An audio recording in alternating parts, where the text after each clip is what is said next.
with these people. I wouldn't. Do I want to take something, whether it's a pill or an injection that I get from a company I don't trust?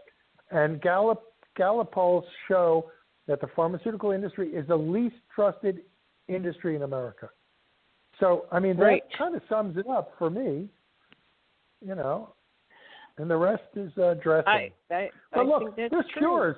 There's cures for COVID now. It's not dangerous for most people. It's like the flu. That's like they said. Look, if you're healthy, you get around. A lot of people, it spreads through the air.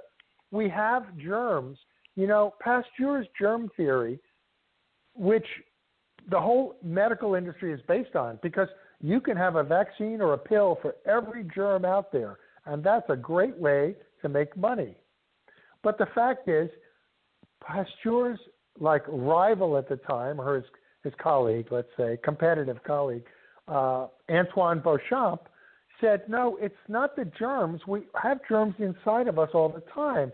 It's when our body, when the pH, when we don't eat well or we don't get enough sleep or something, our body's pH changes. That's like your acidity, alkalinity, and then you become, the germs already inside of you start to grow.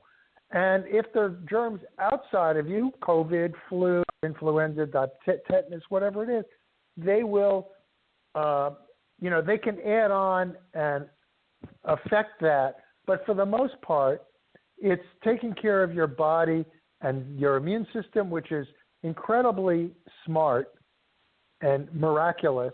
And if you just take care of yourself, you don't have to worry about these things. Your chances of getting killed. Let me ask you something about that. Because when I was a child, and you were, I don't know how old you are, but I'm 66. And when I was born in the 50s, the food was pretty pure.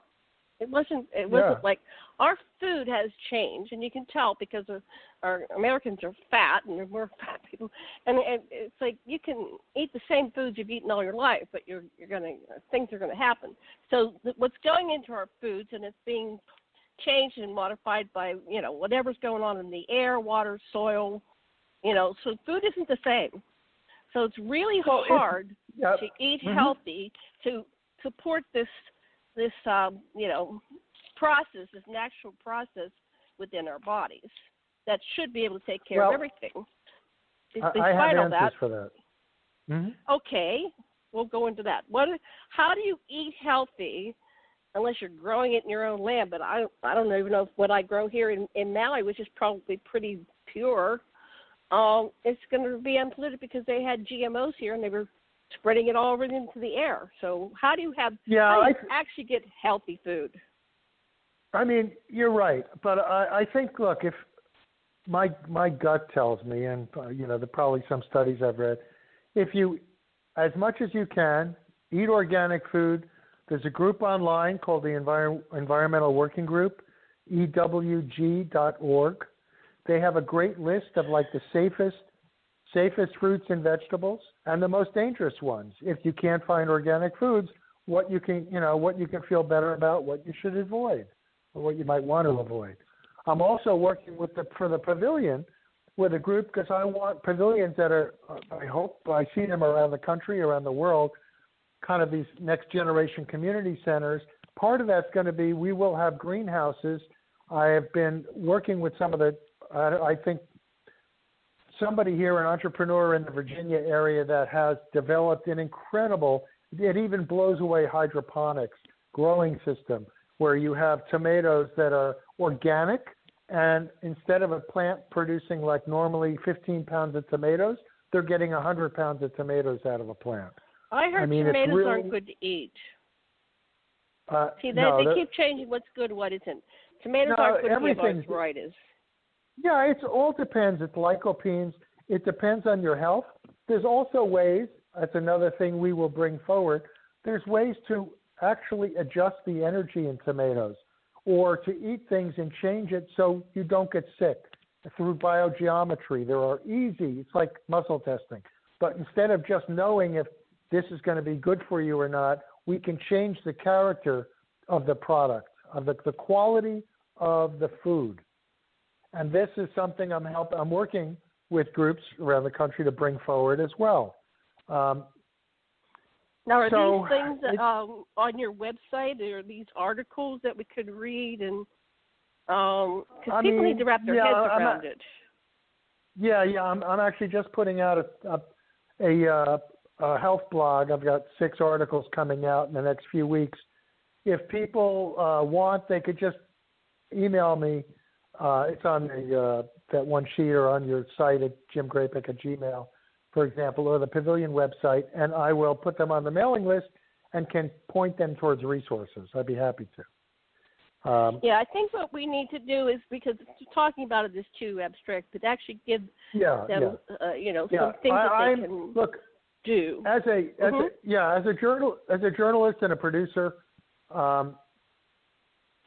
I've been over the years, and what's happened, I've been so blown away by the advances I've seen from doctors and researchers, scientists, physicists, and then I kind of come back to my studio and I wonder, like the next week or the next year, how come these things haven't made it to the market? Why doesn't my doctor know about this?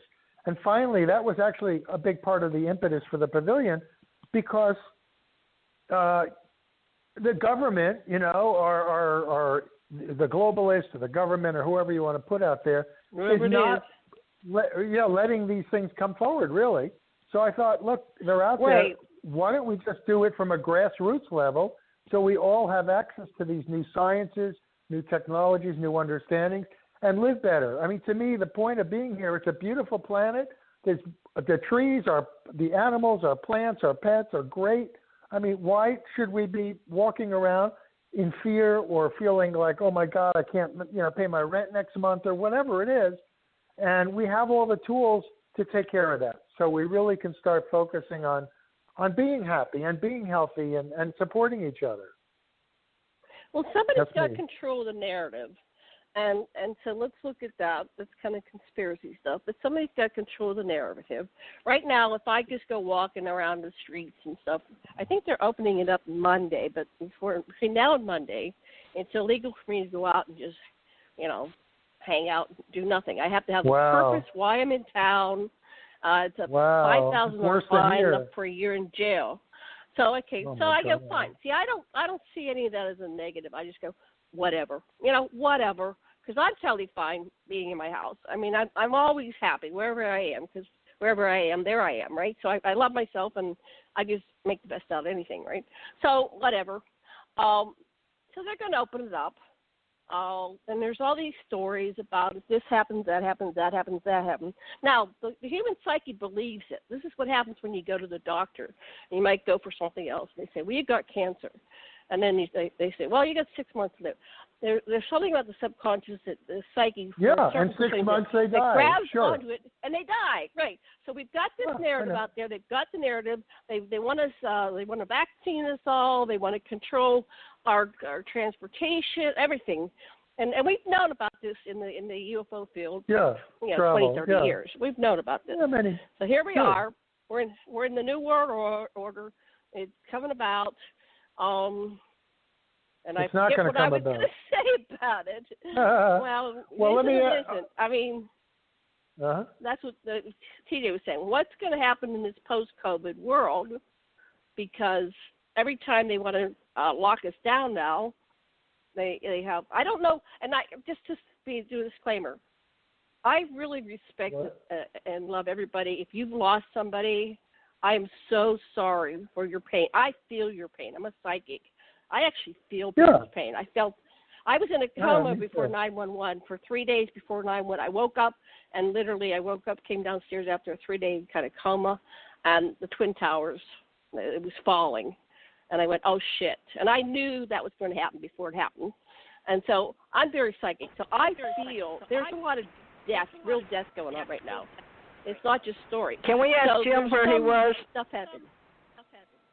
Can we ask Jim where he was? For 911, it's not important.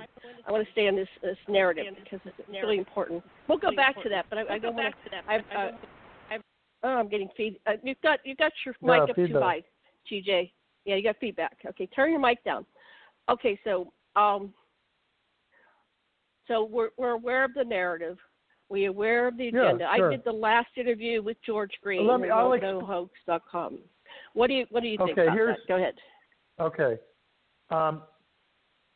Here's what I think, and here's what I know actually.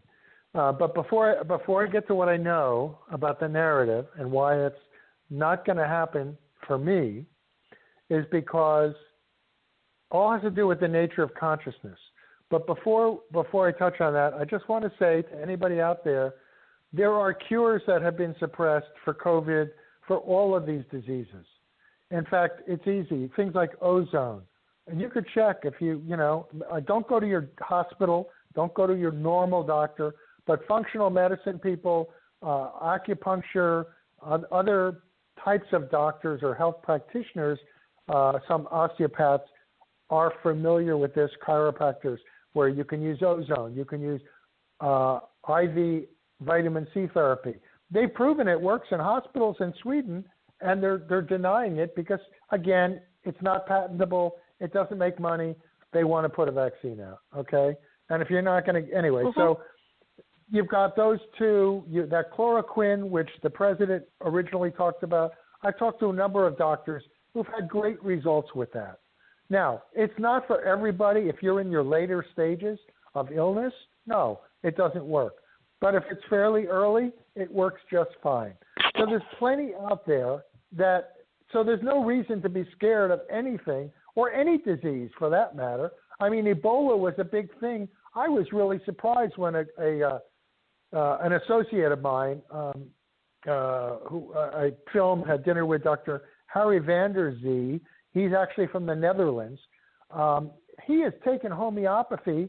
He has a nonprofit called AMA. AMMA, I think. I forgot what it stands for. But basically, they're in Africa curing people of AIDS and malaria and using homeopathy, which costs pennies a dose, using homeopathy to inoculate kids so they don't get malaria. There's no vaccine for malaria right now. I think they're still testing it or something. And this is basically no side effects. It educates your immune system. It's brilliant. It's inexpensive. And from Ebola, AIDS, malaria, I mean, it's working. They're using it in Africa for thousands of people.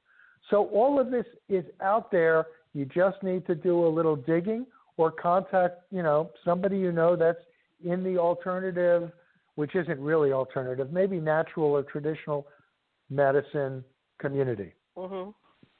Okay, so what was the next? So what do you? Yes. Yeah.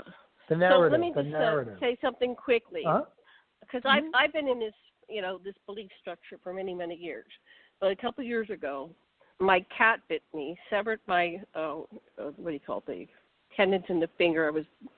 I tried to self-treat it. I woke up the next morning. I had the infection going up my arm. My husband said, "We got to get you to emergency." So next thing I know, I don't believe any of this stuff, but all of a sudden I'm in the hospital with an intravenous for 10 days with antibiotics. Wow. And I went, oh, shit, I'm in trouble. But I have my belief, and I thought I could take care of it, but it's like, I'm dying if I don't do this. So, I mean, what do? We can do there's got to be some kind of change within our being so we're not in these emergency situations in the medical system. And, they probably saved my life because I hadn't done that. But I'll tell you what, I was sick as a dog after that. After 10 days of antibiotics, I was sick as a dog for 3 months. Yeah. Yeah. So, Janet, the purpose, Western medicine, I don't know how familiar you or your audience is in its origins, but basically it was really developed or given an organizational structure by John D. Rockefeller.